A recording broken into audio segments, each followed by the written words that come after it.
Стоит ли опускать планку собственных ожиданий от мужчины в отношениях? Особенно, если вы в эти отношения еще только собираетесь войти. Стоит ли приспускать свои ожидания для того, чтобы эти отношения получить? Ну и если это произошло, как это может аукнуться на вашем женском счастье? С вами Алла Касаткина, проект «Ладная я». Название проекта вот здесь, ссылка на сайт есть салатовая внизу экрана, чтобы вы видели, куда вам можно перейти и получить еще больше полезной информации для себя и собственного счастья. Итак, давайте разбираться с планкой, понижать ли ее, повышать ли ее, что с ней делать. На самом деле, если одиночество у женщины затянулось, такое самое легкое средство, особенно рекомендация это часто летит из мужского лагеря, а не слишком ли ты высоко задрала планку? Мы не можем через нее перепрыгнуть. Не пора ли ее опустить? И тогда мы целой толпой сможем сигануть через нее, вообще даже не напрягаясь, просто потому что ты ее опустила. Им это выгодно. Выгодно ли это вам? Знаете, какая интересная деталь остается вне внимания женщин?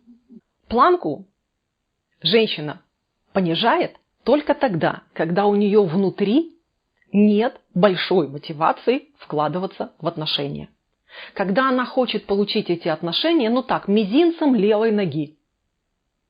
Вот я пошевельнула мизинцем левой ноги, и у меня уже есть отношения.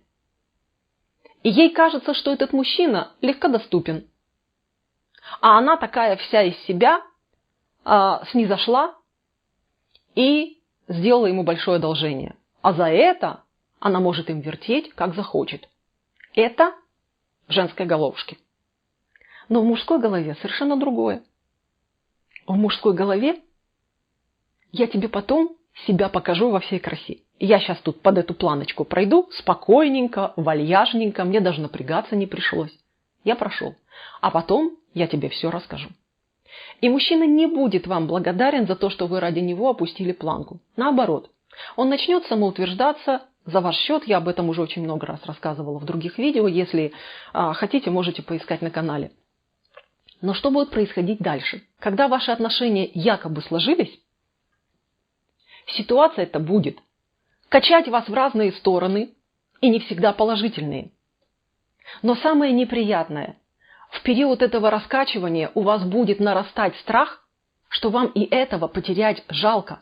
Потому что планку-то вы опустили серьезно, поступились своими интересами, приоритетами, важными, значимыми для себя моментами, вы поступились достаточно сильно. А теперь и покрутить им не получается, и потерять можно, риски увеличиваются. Но самое неприятное, когда вы его потеряете, вы точно знаете, что после этого поедет ваша самооценка. Не просто поедет, она стремительно, как поезд под откос, понесется вниз. Почему? Да потому что если этот, которому я планку опустила, меня послал, ушел от меня, бросил меня, то чего ж мне тогда уже в жизни светит? А мне вообще ничего не светит. И получается вот такая дорогущая цена опущенной планки и дорогущая цена собственной, простите, пожалуйста, лени женщин. Потому что когда нам лень вкладываться в отношения, нам эта лень потом очень дорого и кается ударами по нашей самооценке. Возникает вопрос, а что с этим делать? Как ситуацию изменить? Ну, во-первых, разобраться со своей мотивацией. Чего вы хотите в отношениях, что для вас важно и ради чего вы туда собираетесь идти. А во-вторых, если вам сложно выстраивать отношения с теми мужчинами, которые вам интересны, этому можно и нужно учиться. И независимо, сколько вам лет. Вам 20 лет, вам 40 лет, 35 или 55. Или даже 60. Этому можно и нужно учиться. Потому что это работает на ваше счастье. У меня есть много программ, где я этому учу. Если вам это актуально, пишите в комментариях, пишите, описывайте свою ситуацию, я вам подскажу, какая из моих программ вам подойдет в конкретно вашем случае.